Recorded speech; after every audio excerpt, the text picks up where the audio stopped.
जिन्न की शुरुआत। अल्लाह ताला ने जब इस पूरी कायनात को बनाने का इरादा किया तो सबसे पहले अर्श बनाया, फिर कलम जिससे तकदीर लिखी गई, फिर पानी, फिर आसमान व जमीन और दूसरी मखलूकात। इंसान की पैदाइश से बहुत पहले अल्लाह ने जिन्न को पैदा किया। कुरान में साफ तौर पर है, और हमने जिन्न को उससे पहले धुएं रहित आग से पैदा किया। सूरह अल हिज्र 77।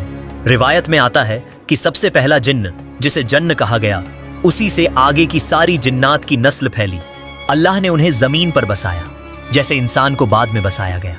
उन्हें भी इंसानों की तरह अक्ल, सोचने की ताकत और इख्तियार, फ्री विल दी गई थी ताकि वो अल्लाह की इबादत करें। जमीन पर जिन्न का दौर।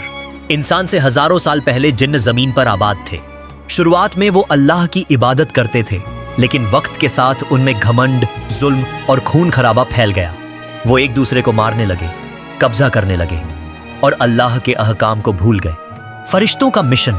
जब जमीन पर जिन्नात का फसाद हद से बढ़ गया तो अल्लाह ने फरिश्तों को हुक्म दिया कि जाकर उन्हें खत्म करो।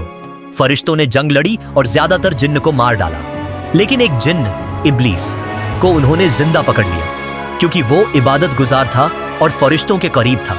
इब्लीस को आसमानों में रहने की इजाजत मिल गई और वो फरिश्तों के साथ इबादत करने लगा। इब्लीस का घमंड। जब अल्लाह ने इंसान हजरत आदम अलैहिस्सलाम को बनाने का ऐलान किया तो फरिश्तों को कहा गया कि आदम को सजदा करो। सारे फरिश्तों ने सजदा किया, लेकिन इब्लीस ने इनकार कर दिया। उसने कहा, मैं उससे बेहतर हूं, तूने मुझे आग से बनाया और उसे मिट्टी से।